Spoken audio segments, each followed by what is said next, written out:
At this point, we want to launch into the body of the workshop. And in my overview, I outlined that last year we started talking about trust.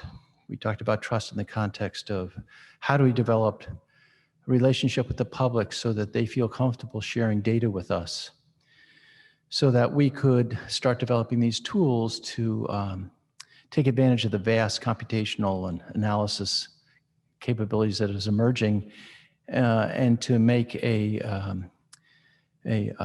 way to bring rigor and systematize care delivery of preventive services, and to get all the kinds of subtle signatures of early disease in a way that gives us a window to change the natural history and allow people to stay healthy.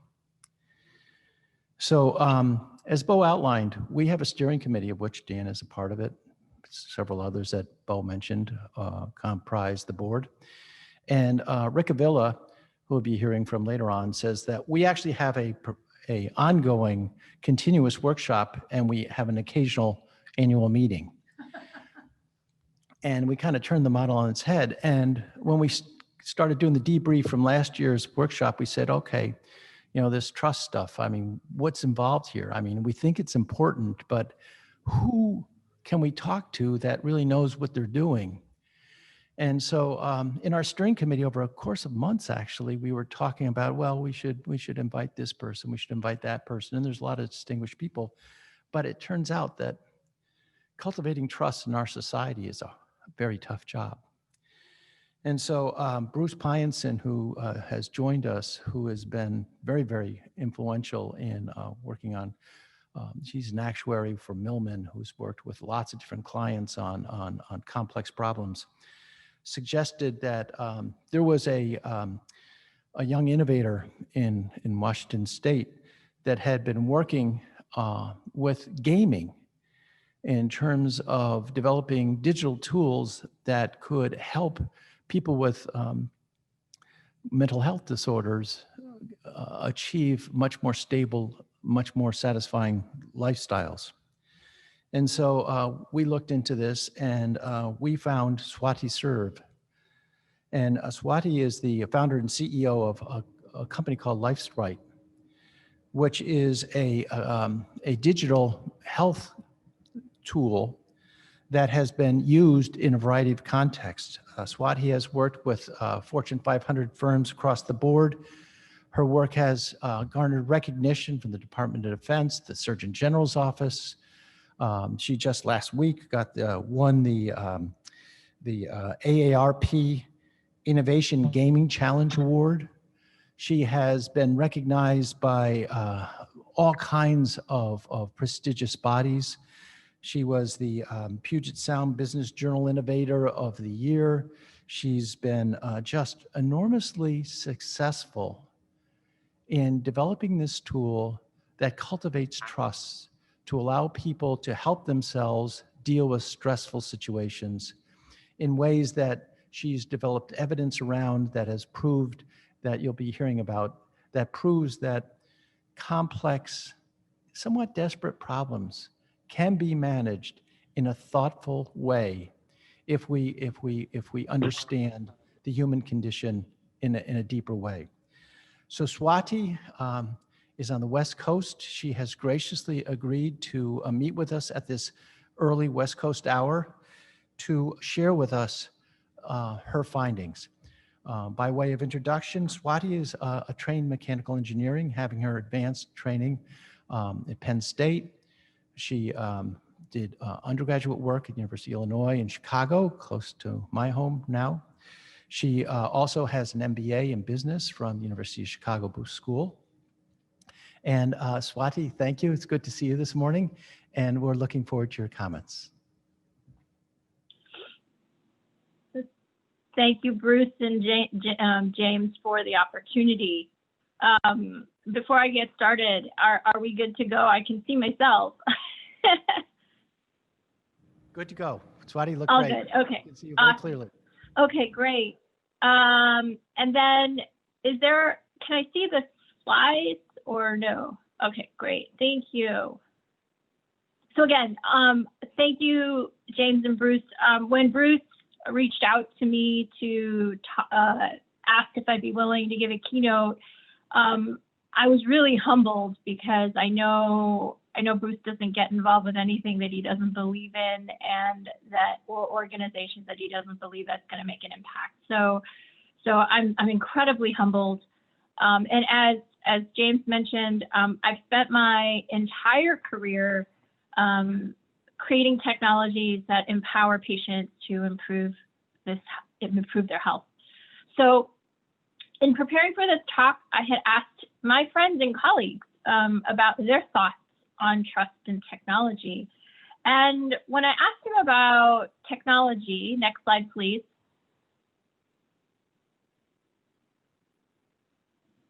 It was a range, as you can imagine, right? But it was interesting. Many had a question or an issue around trusting technology. There are also, as you can see here, if you read through it, sentiments of hope, security, and reliability, and innovation, and certainly progress in moving things faster. But what was striking to me is that trust and technology didn't necessarily go hand in hand. When I asked people about trust, next slide, please. It's really interesting. There's a human element to it, as you can see. Invariably, trust was something you did with somebody else. Putting your faith into someone's care. The definition of trust is a belief in character. So if I'm thinking about technology, I think about the person who's building it. Believing in people. So when I asked them, next slide, please, what they thought about trust and technology, security, privacy, some of the common notions that you see here are certainly there. But what was also striking was that there was a question in many people's minds: is that even possible? For some, it was a contradiction. It talked about automation, but in a way that's stress-free. So as you can see, people's notions of trust in technology, we can't. It's clear that one cannot make a linear or a direct one-to-one correlation. People's sentiments are going to be all over the map, and quite often they may even use technology even if they don't trust it, because quite often they may feel like they have no alternative. But I thought I'd share this with you just to give a sense of, not everybody has the same notions around what technology means, what trust means, and then when you put all of them together. So next slide, please. So what we do at Lightsprite is we build games to help people manage chronic health conditions. And clinicians and players rely on our data insights. Next slide. Our clinically validated mental health video game, Litesprite, is the first to win a U.S. Surgeon General Award and the only one recommended by clinicians and payers today.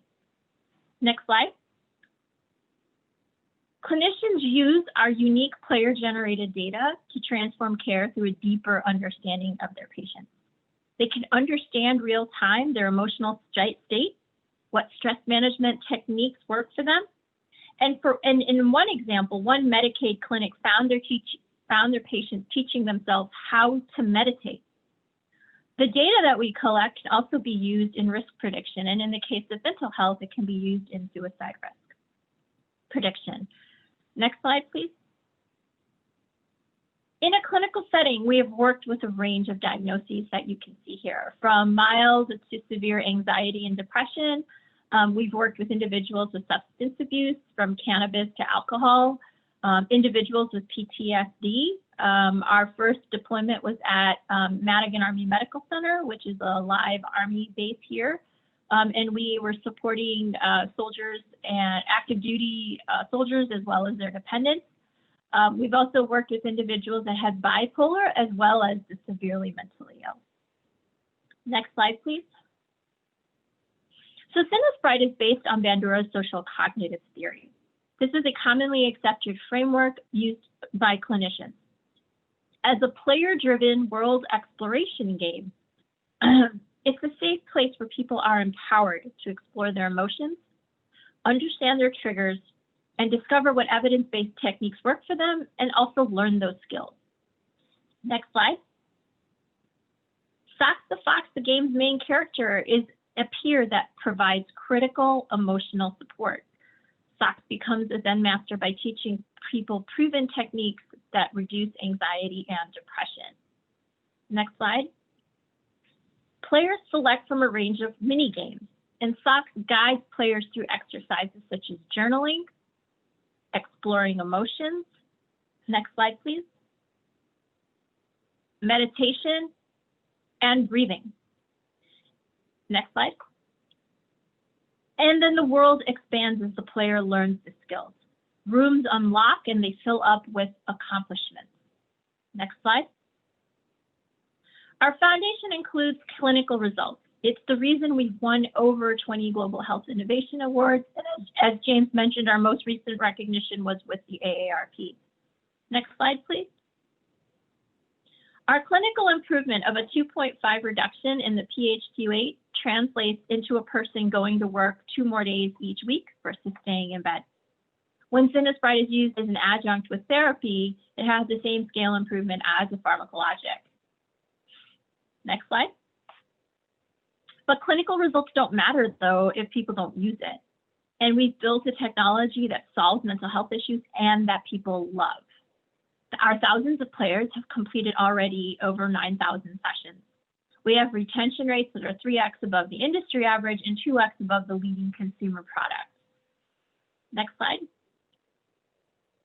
Suzette's a typical Lightsprite player. She has several behavioral health and physical issues.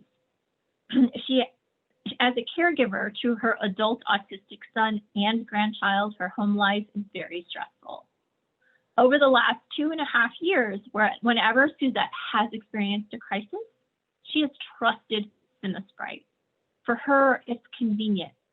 It feels like a real game, and it helps calm her down and stay grounded. It's something she struggles to do. Next slide. Darren's another one of our players, and for him, it's a healing tool, and it provides mindfulness on a grand scale. Sox is also a very important part of the experience for him. Next slide, please. We've also reached difficult to motivate populations, including Medicaid patients, as you heard before. Lightsprite helps Hilda with loneliness through journaling and Sox. And as many of you know, these are high cost and difficult to motivate individuals, often with complex cases.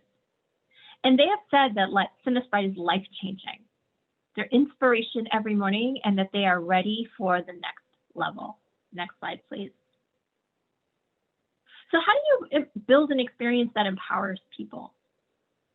How do you create and use technology to help them make meaningful changes in their lives?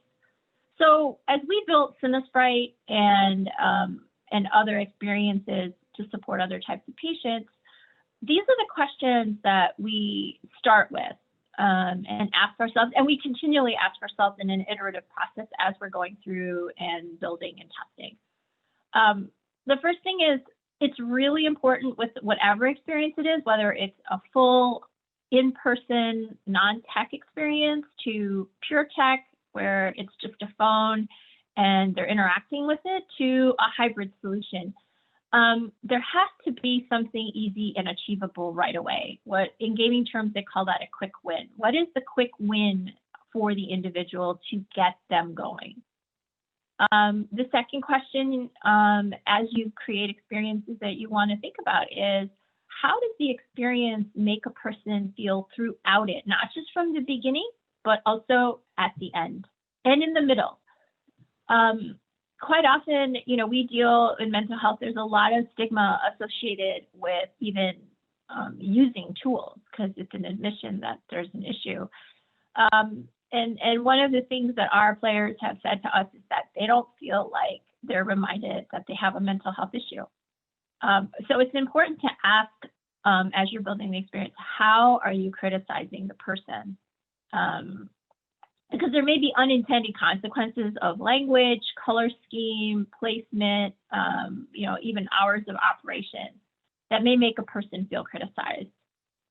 The next thing is, where does the experience overwhelm or overpower an individual? And this is really critical, especially with patients, because not only are they physically compromised, but they're emotionally compromised, and quite often they're even financially compromised. So understanding where those pain points are, and sometimes you may intentionally want to overwhelm or overempower. There are certain aspects in core games, they intentionally stress a player. But it's important to know and be aware of where those points are in your own process. Then, in considering the user's state of mind, again, I alluded to that already, and their lifestyle also needs to be considered. Are they sedentary? Are they isolated? Or are they highly mobile and are in a car all the time, for example? And in the case of a patient,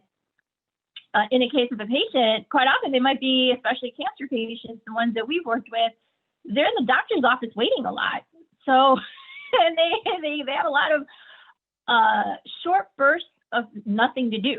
What are they going to do? And quite often they'll get stressed out. So this is a perfect tool for them. What is the use case? The condition, the demographic, the target, and then how intuitive is this for the end user? You want to ask yourself that, but you should also be getting feedback from your players. And if you're successful, you can reach people in the matter of seconds. Here is a recent quote that we received from a user just a few weeks ago, who said, "I've used all the apps out there, and this is the first one that addresses stress that does not stress me out. You don't talk about it, you just focus on the things you need to do." So with that, next slide, please. Lightsprite gets people engaged. Engaged people get better faster. Thank you.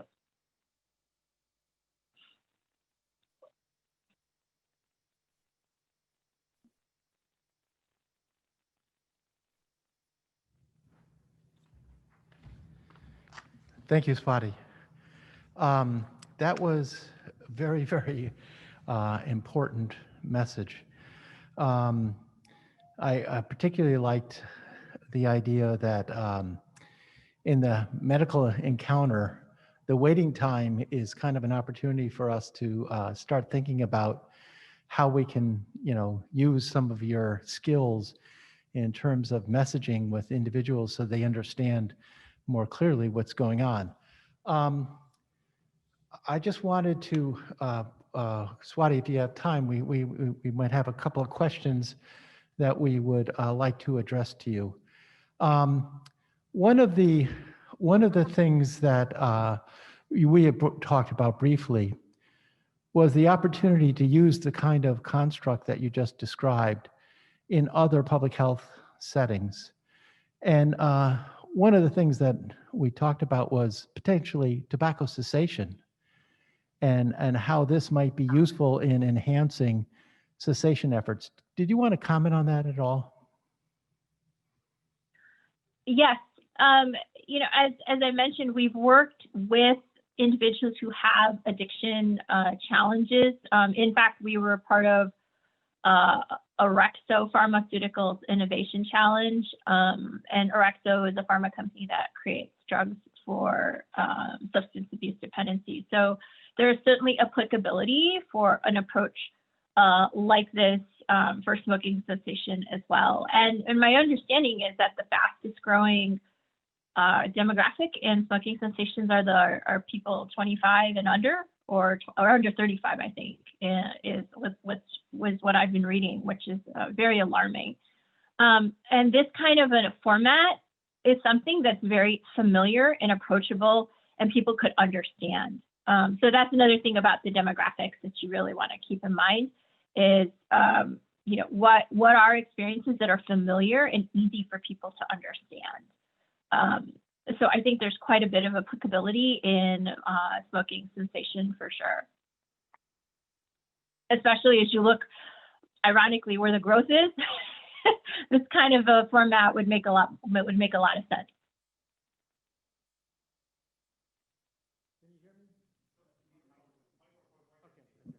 Okay, thank you. Thank you, Swatee. Um, Mhm. yeah, so that's very helpful. And I was thinking also that the comments you made about the frequency of interaction were somewhat counterintuitive, and that your approach allowed the individual to control when they wanted to be touched and how they wanted to interact with your resource. Could you speak more broadly to that? Because, you know, we live in a society where we're getting reminders all the time and we're getting recurrent messages from this person, that person. And, you know, obviously from what you've told us, that's stressful. It's undermining exactly what we're trying not to do. And so, what are your thoughts about how that dynamic plays out? Absolutely. This is a great topic because, you know, interestingly enough, this is a perfect example of just because technology allows you to do something, you shouldn't do it. It doesn't mean you should do it. And notifications on the phone are one of those things. And so what we did when we built out our solution, and this is what's even more fascinating, we didn't include notifications. We, relative to what other you know, mobile apps or electronic experiences do, our notifications are actually really, really light. We have one set that we allow the players, if they want to set a reminder, we allow them to do that. But there is literally, I think, three reminders, and that's all they get. They get one if they haven't engaged for 24 hours, and then after that, if they haven't engaged in another 48, and then a week. We don't bombard them. And we did that intentionally because, like I said, I've been doing this since like the mid 90s, early 2000s, so I'm not that young. And so, you know, there are unintended consequences when you introduce something. And so I wanted to see what's the natural interaction pattern. And then you can use technology to supplement or augment accordingly. And then what we also got is feedback from players is that, oh, this is so relaxing. It doesn't make me feel like I have a problem. It also, I'm in control of the experience. I get to pick and choose. And that sense of space, that just not being in someone's face literally with a notification or a buzzer or a reminder, it actually allowed people to breathe and reflect and think. And quite often with mental health, that's what you need, is you just need a place to breathe and be.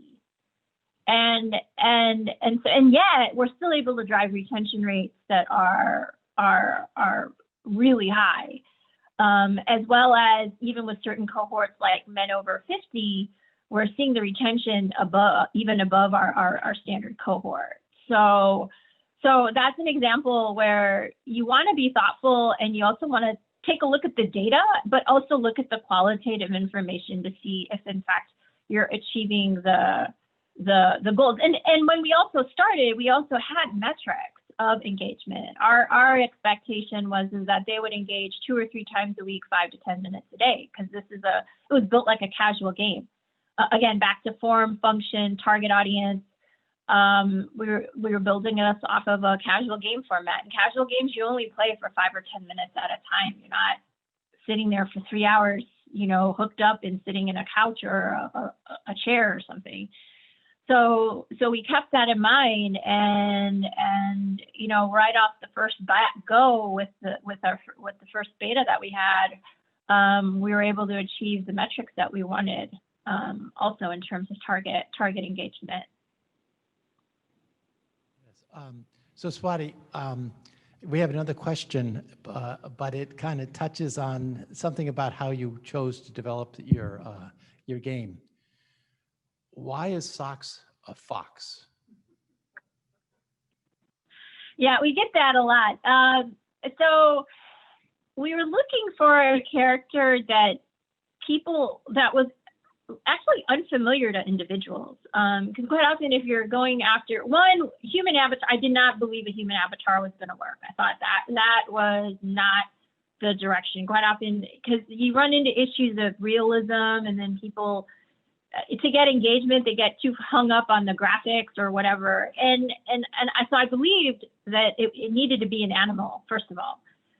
But what kind of animal? And it has to be something that at least Western audiences, in particular American audiences, wouldn't necessarily be familiar with. And the reason for that is if it's too familiar of an animal, there are attributions already associated. I mentioned this in a video, dogs and cats and horses, so the common animals, everybody has an opinion about them. And that's not what you want. So we wanted a neutral, but somewhat of an enigmatic character. And so the fox came up as one. And also the fox in Asian cultures, there's a lot of mythology based on that. And so there was also the story about the fox and the 9 tails. There's a fable where the fox gains wisdom by collecting 9 tails. So Litesprite's core origin is also based certainly on some folklore from other cultures as well. And in Japanese culture, fox are also considered guardians. So every time you go to a temple, you'll see a picture of a fox or a statue of a fox. They're protectors. So there's a couple of reasons why we chose the character. For Western audiences, fairly enigmatic, and then there was also a history and a fable story associated with empowerment and protection. Yes, thank you. So we got some comments about, scaling this up to potentially address lung cancer outreach. And lung cancer outreach is one of those things that, certain type of people worry about this kind of concerns. Other people worry about that kind of concerns. There's concerns about medical radiation. There's concerns about, but not everybody worries about everything, but certain things are very important to various people. So you kind of have compartments of issues. And we were not able to see your full spectrum of your game and activity, but you have ways to handle different things through your, in your temple, where you have different kind of topics addressed in different settings. And you control that, and you can change that, and you can change the experience. That gives you a flexibility in dealing with these kind of complex challenges. There's really 2 dimensions to this. So one is, can you talk a little bit about that capability of your game? And then you've already touched on stigma, which is, kind of threads through all of this at some level, from mental health to, lung cancer and tobacco addiction and stuff like that. Is there anything further that you might want to say about stigma? Because we've gotten notes about that, because that's a big deal in screening. So the first thing is, what is the resources that you have to deal with complex issues, and then, further thoughts on stigma. Sure. So the temple that Jim was talking about, he saw a live demo, and I would have had that available. I've had computer challenges this week, so I can't show the experience live. The temple is a place where players have their accomplishments housed, or it's a shrine. We call it the shrine. Another area, Jim, that I don't think I was able to show in the demo that I gave to you, we have a place called the Oracle, and that's actually a place where clinicians themselves can directly ask a question, set up a series of questions, or even reminders or encouragement, points of encouragement, and communicate directly with an individual or a group of individuals at scale. And then what happens is if the player responds or executes on the action, then they get an in-game asset that resides in the temple or that they can use in other aspects of the game to enrich the experience. So using both of those concepts or constructs within the game, you can really start to customize the care. Because those assets are individual or unique to the player, or the player feels like that's something that they've earned and they have, and that they've worked for. So there's a way to address those different complexities. Another way you can address complexities, we're actually, we're talking to the Memorial Sloan Kettering's Innovation Hub right now, and we've talked about potentially working with clinicians and organizations to build what we call packs, which are add-ons to the core game, and that could be a pack for medication adherence, or it could be a pack to track radiation dosage, and other things that certain conditions may have very specific needs. So there's another way, and games are really good that way, because once someone has a core baseline that they're very familiar with, then you can start building through packs or through bonuses or through, like I said, we already have something built in the current game where clinicians themselves can even deliver the information, or their care team. And then as far as stigma goes, there's a lot around stigma that's really important. I think one of the things that our patients tell us when they play this is that this doesn't remind them that something is wrong with them. And as you saw from the quote, we actually don't ever mention the word stress or mental health, with the exception of the description of the game on the App Store or in our own website. When you go into Lightsprite, there's literally no mention of mental health or stress or anything. You go in there, and Stocks is there, and then you get to pick whatever you want to do. Choose your own adventure kind of game. And I think that's really important, because quite often with stigma, for a lot of people, the issue's already front and center in their head. You know, they know. Even if they may not say it or it doesn't look like it, they already know in their head. You don't need to remind them of that. What they need is a help or a bridge to get them where they, deep down inside really want to be, as well as where the clinician wants to be. So then just building those bridges and showing them how to do it, that's the key. And then you start to build trust. Because like I said, I've gotten texts from Suzette in the middle of the night telling me I couldn't calm myself down. She's one of the few. I'm lucky that I'm able to at least get some real life feedback from the players that we have, a few of them, and her husband can't calm her down. She can't calm down at 3:30 in the middle of the night, and she pulls up the app and starts using it. So, and so that's an issue. Another one around stigma, there's another story that was really, it was one of our first, it was dealing with a Medicaid patient. We were working with Arizona's first integrated behavioral health clinic. This individual had severe impulse control problems, and it would always result in anger outbursts in whenever she showed up.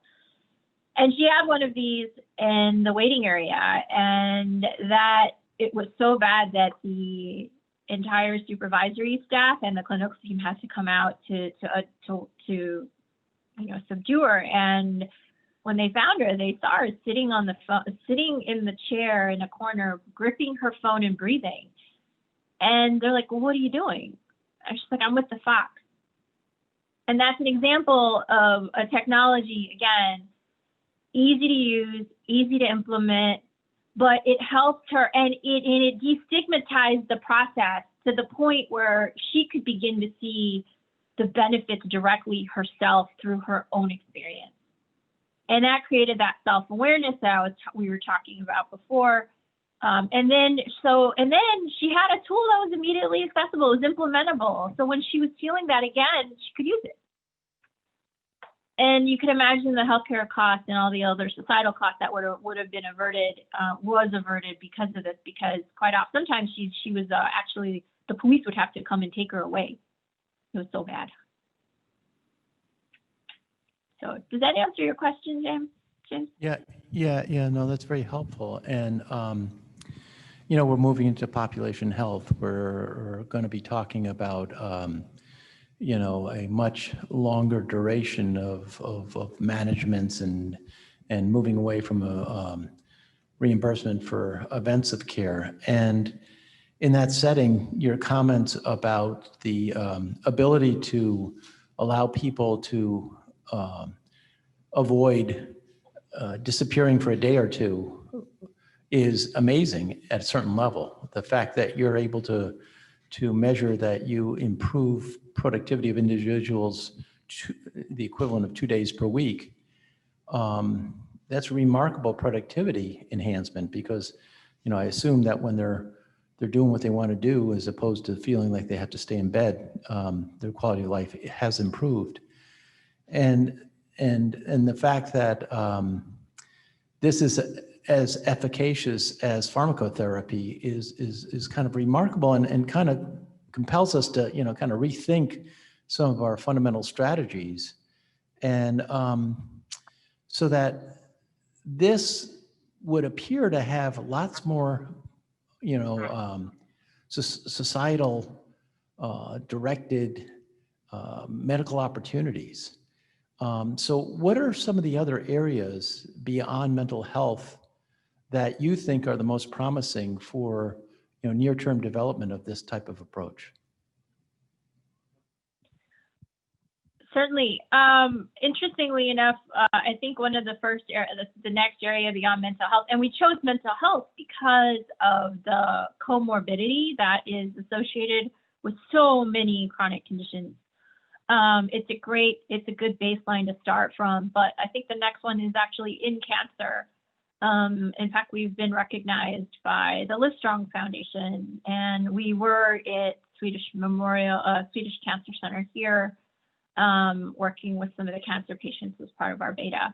So I think the natural next step is cancer for games. And I think one of the first really successful games was called Remission. It was for kids, but because the kids had a better understanding of chemo and treatment and how cancer works, the cancer literally went into remission.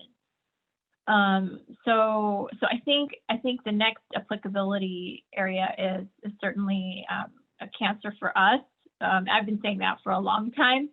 And then I think we'd branch out after that, but I mean, it's still so rich. I mean, just those two conditions or those two areas, there's so much to explore and so much work to be done, because there's different types of cancer and different types of people, as well as mental health.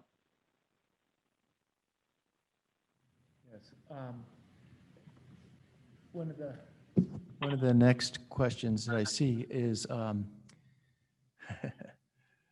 what do you think you could do around COVID, and how COVID is having such a profound societal impact?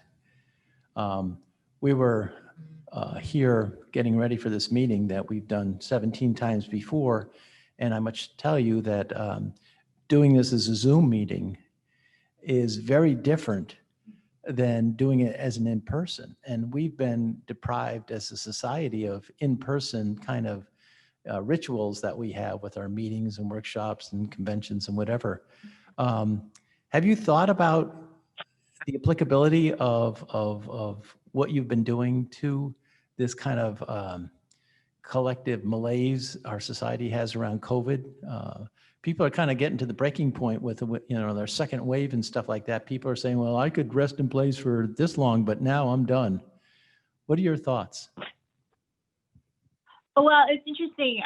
When we've seen a surge of interest organically for our solution, and we were also listed in NYC Wells list as of COVID support resources. So certainly, and I think a lot of mental health solutions, we're not the only one that saw a huge uptake and in users as well as usage. And what's interesting, we saw a 4 to 5x fold increase in terms of daily actives and sessions per day. Our core metric, though, which was what we look at, is how many times a week are they using it, is still held steady. And our retention rates, it's early right now, but we're getting, our retention rates are holding, it looks like, as well. So there's definitely applicability, which is in fact why we launched. We're an enterprise company, and because of the robust demand, we launched a D2C subscription. Yes, thank you.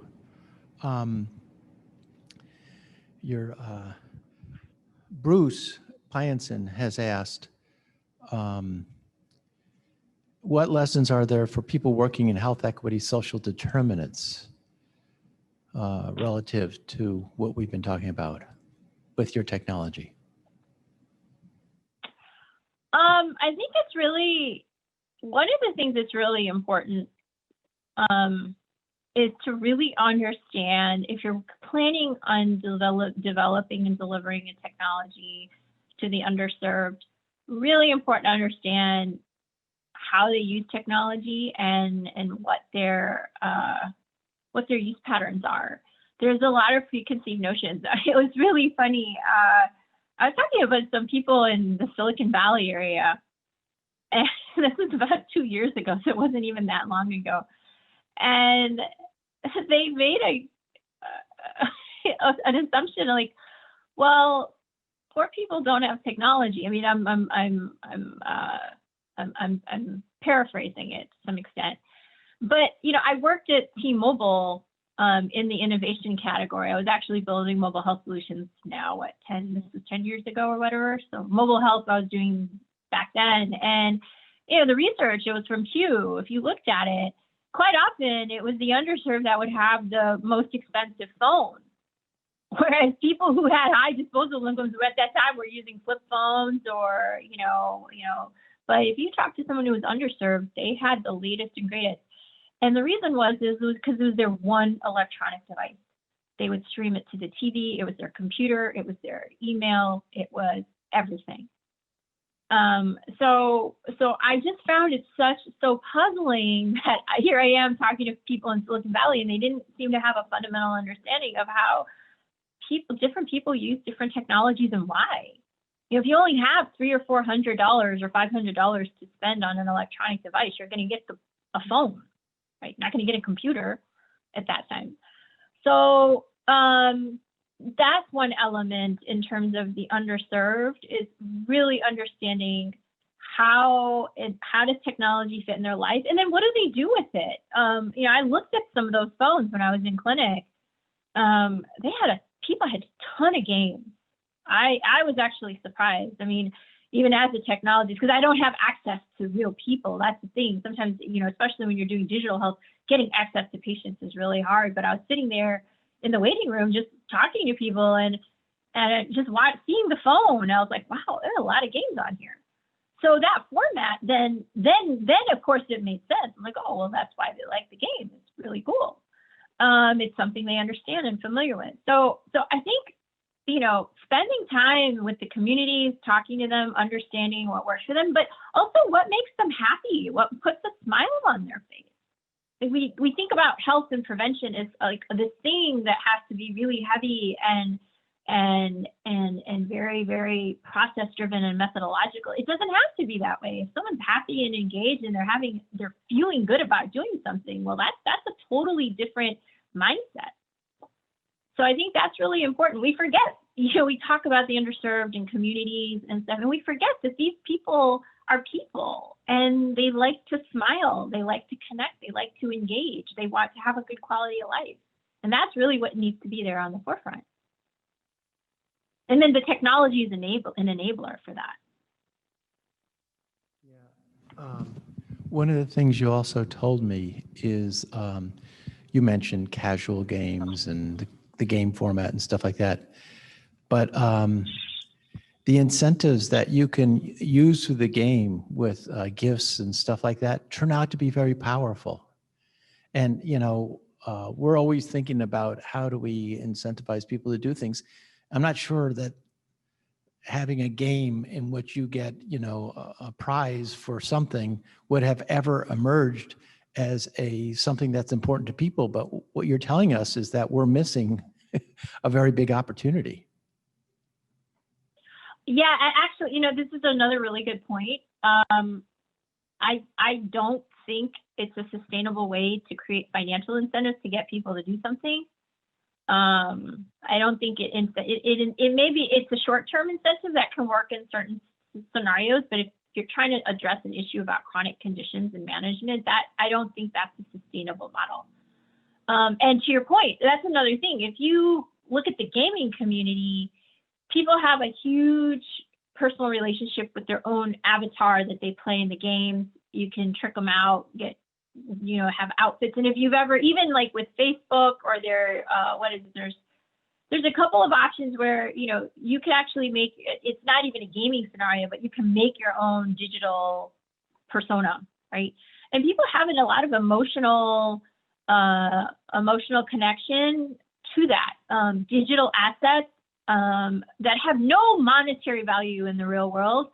People get, if they're in the game, they get attached to that, or that becomes psychologically, it becomes an anchor point for them.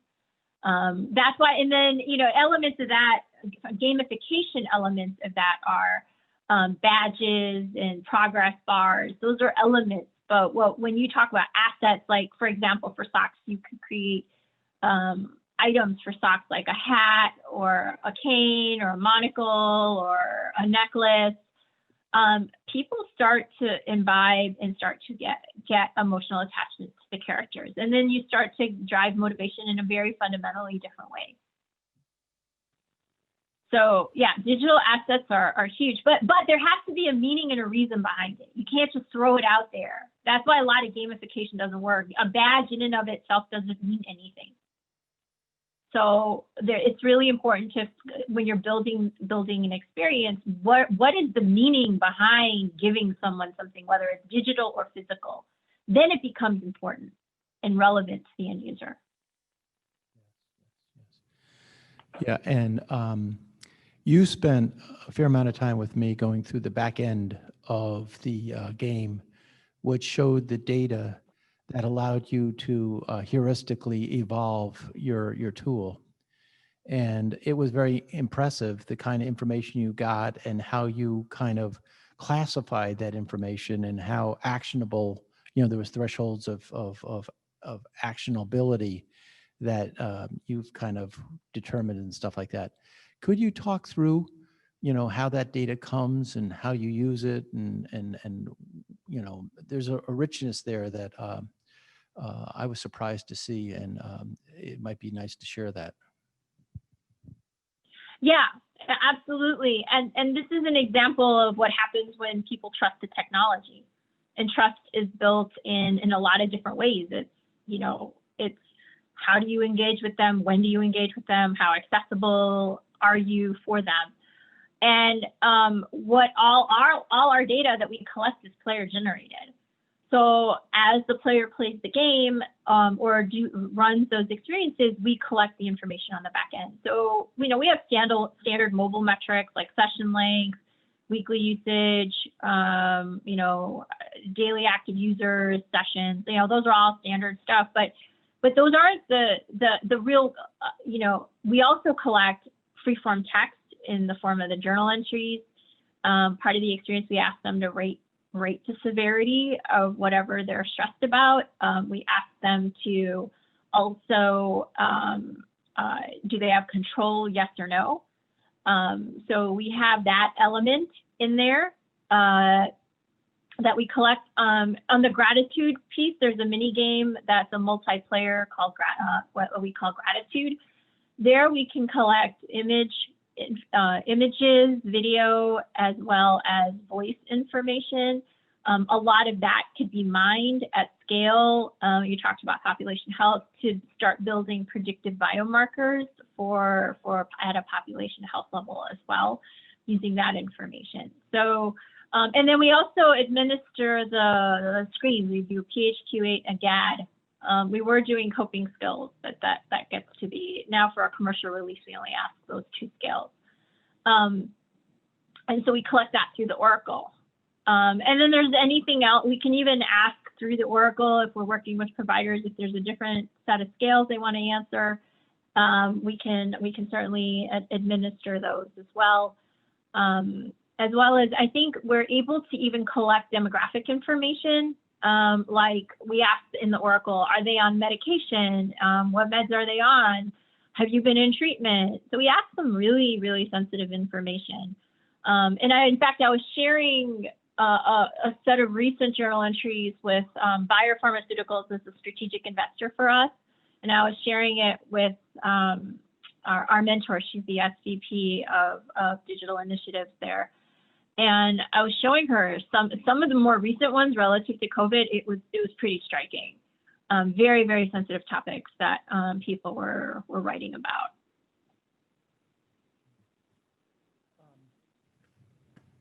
You had mentioned in your presentation that the game had comparable effects to drugs. One of the questions that we had was, do you ever use the game in conjunction with drug therapy? And are there additive or what kind of interactions might there be? We haven't looked at the use of Cinesprite with pharmacologics specifically.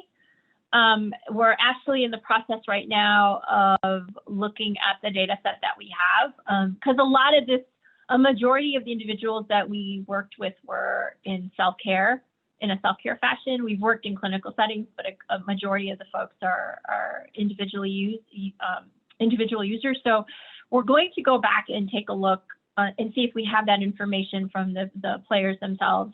Are they currently in treatment, and what drugs are they on, and then what's the scale impact? So hopefully we'll have some information here shortly. The other part of Bruce Byanson's question was the applicability of this to lung cancer screening.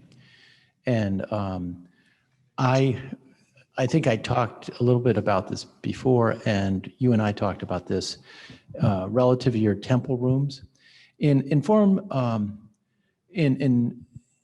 the national standard kind of builds upon the fact that certain elements of critical information about the screening process have been shared with all individuals that are deciding whether or not to undergo screening or not. And this can be broken up into things like we talked about relative to the temple and the rooms. It could be, a place where the issues of medical radiation could be dealt with in some place, and these other issues could be dealt in other places. Now, the thing that you've educated me about is the fact that we can't just, put 10 bullet points and say, go into this room, and when you finish reading the 10 bullet points, come back out and we'll go on. You have to do it in some kind of context within the experience that individual's having, and do it in a way that's presented so that there's not stigma and unintentional stigma that they'll experience in the process. Am I true in that assumption, or are there other considerations that you think we should talk about? I think it's important to think, the temple that you're talking about, Jim, as far as like presenting different, at different, what do you call it? Different elements of lung cancer screening or educational, a shrine construct, a room construct can certainly be applicable. You could do other things. So like, you don't have to keep it in a room construct, for example. And that's why we have the world, right? There's, if you look at the icons, if we can bring up, is it possible to bring up like the slide where it just shows the main screenshot? Can we do that? It'd be really, it'd be helpful to understand. Let's go back up a couple slides. One more. Oh, keep going. So I want to get to, because that's helpful. Yeah, keep going. One more. We got a couple more to go through. Keep going. Yep, that one. Oh, that one. Yep. So you can see, so the shrine is that house that you have there, and that has all the rooms when you click on it.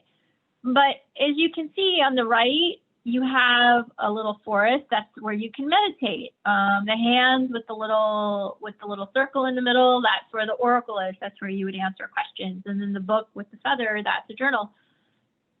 you can think about conceptually, you can create anything. So for Jim, for example, if you wanted to talk to someone about radiation, maybe it's a garden that they go to, for example, right? Or it's a lake they go to.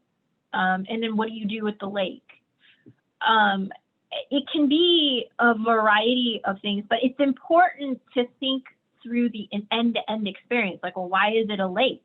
And I mean, these sound like silly questions, but they're really important. You know, we had an exercise where we had to even talk about what is Sox's relationship to the player. Is it something that is a pet where Sox is dependent on the player, for example, or is it a peer, or is it an expert, right? And then that relationship you have to be consistent with that relationship whenever you're presenting Sox to the player, right? Whether they're an expert or a pet or a peer. So whatever construct you decide to use, and it can be anything, you know, it can be a spaceship.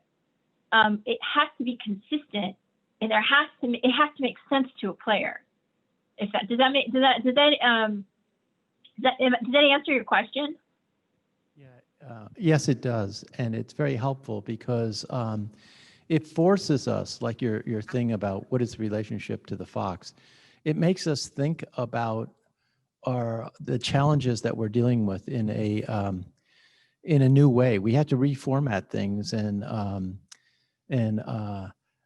you know, the whole physician patient and, you know, the screening interaction.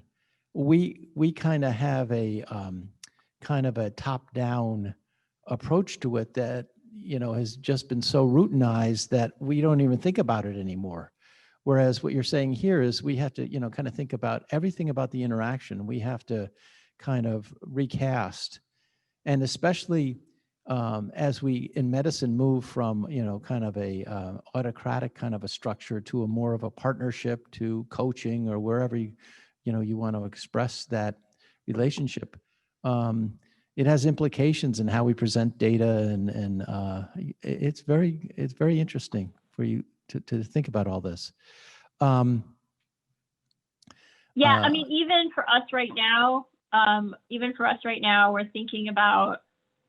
we're rethinking what's the value of those assets that people are collecting. Why does it matter in the journey for Sox? And you know, and even when this is our new redesign, and we took the player feedback, and it was a good validation, but also somewhat, I would say, surprising for us that Sox is so important as an anchor point emotionally. And so, like, okay, well, on this new redesign, we have to have more character presence. But what does more character presence even mean in an experience? Because you don't want that paperclip from Microsoft that annoyed everybody, right? That's not character presence. So what does that mean in an experience? And how do you do that in a way that still allows a person to feel supported and empowered? And so yeah, there's a lot, and it's a continual iteration because people's lifestyles change, environments change, right? Now we're in a global pandemic, so you continually have to go and revisit it. Yeah. So our time is quickly disappearing, but Swatee, I wanted to revisit with you about one thing. We work with the Awesome Games Done Quick community, and they support the Prevent Cancer Foundation and some of its research in global health and other things. And we've gone to some of the conventions, and it's kind of staggering to see the breadth of influence that games have across the world. And, you know, it turns out that the amount of dollars spent on gaming exceeds the amount of dollars generated by the motion picture industry. Yeah. And so. Yep. And the gamer today is a 40-year-old woman. Yeah, the penetration into societies is unbelievable. Can you talk a little bit about that? Because, like, you know, some of my colleagues don't play many games, And well, they do, but they're not on portable computers. But it's just an amazing new thing that has emerged that really profoundly influences people's behavior, and it really potentially has incredible importance. So what's the breadth of the gaming industry and the gaming input across the world from your perspective, from being a career professional in this regard? I mean, the notion of and in the gaming industry, they call it serious games, has been around for quite a while. The business model is really hard as a gaming. If you were a pure games publisher, there's no way you could sustain a business model. And then honestly, the way a lot of core games make their money is also incongruent with how healthcare is delivered. So there are some, it's, but that being said, this idea, and many people in the gaming community have seen very powerful examples, not just in health, but in education, raising awareness on social justice issues. It's been around for quite a while. And there are other companies now, we're not the only ones, that are using the gaming construct to drive engagement in healthcare. Some of them are very well funded, like Achilles Labs, I'm sure you guys have heard of. And then there's a couple of others. So I think, it's not a new concept within the gaming industry. It's more about, and now, especially with mental health, there's actually organizations within gaming focused on mental health. That being said, I still think, if you look at the business model and how that industry commercializes and generates revenue, it's incongruent with how healthcare is driven. So I think within the gaming community, it's still going to be considered niche, if you will. And frankly, I mean, look, some of these titles have like $100 million budgets, $200-300 million budgets. So like they're more than, some of the motion picture films or the films, some of the films, right, that they deal with. So, but I think people see the value. I mean, gamers themselves see it immediously. And Nintendo actually has a very, very strong interest in healthcare, believe it or not. We presented to them a year or so ago, but they did Pokemon Go. I mean, we had our augmented reality butterfly walk. Before Pokemon Go, it was so hard to explain to everybody. And then that came out, and then it was a lot easier. But Nintendo is another one that has had a long-standing interest in creating health-centric type of experiences. So absolutely an acknowledgement and an understanding and an appreciation. It's just, they got to move fast. I mean, titles go up and down. They move quickly. You got to get millions of people signed up to play, because only 2% of your people will actually pay for anything. And that's not actually what we're trying to drive in healthcare as an objective anyway. So. And we had mentioned a number of awards and whatnot. Have you gotten endorsed by any of the major mental health societies? Are they kind of getting into this? Yeah, we've presented our results at the American Psychiatric Association's annual meeting several times. Also, we presented at the American Psychological Association. Our Army partners presented at the North American Primary Care Research Group, as well as our clinical results. We also presented at Stanford Medicine X. I don't think they're doing that anymore, but when they were doing it, we presented our results there as well. So we've worked with and have had support from a range of professional organizations. In fact, also, I keep getting pinged with the New York City State Department of Mental Health, but apparently a lot of people using our app for their patients, if not for themselves. Our most recent validation point was in New York City, there's an organization called CB Cares, Coordinated Behavioral Care.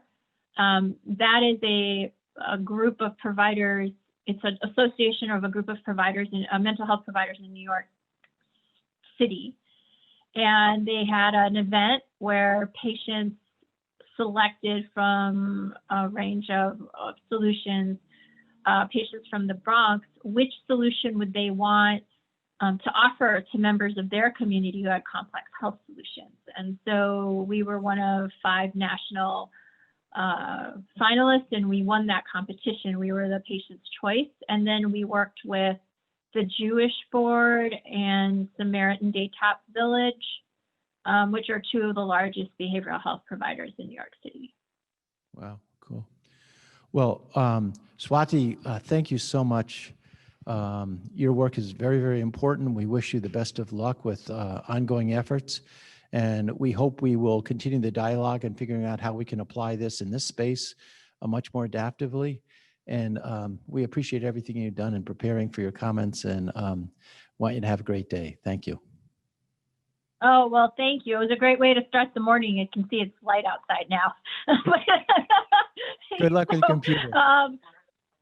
Yeah, thank you. But if there's anybody, I'll put this out as an offer. If there's anybody who's interested in working with us to bring this to more patients, or if you're a provider organization, or an organization that's dealing even with provider burnout, we'd love to work with you and collaborate, because really where we're at now is we're trying to get this out to more people to help them.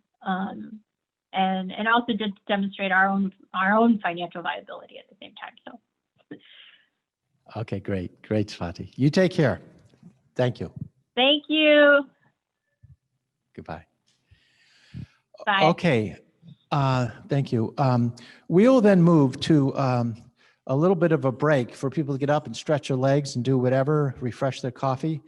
And right now on the East Coast, we're at 11. And we will resume our virtual breakout group, in which we will cover an introductory presentation in 11:15, in 15 minutes. Thank you all very much. We appreciate your participation enormously. Take care.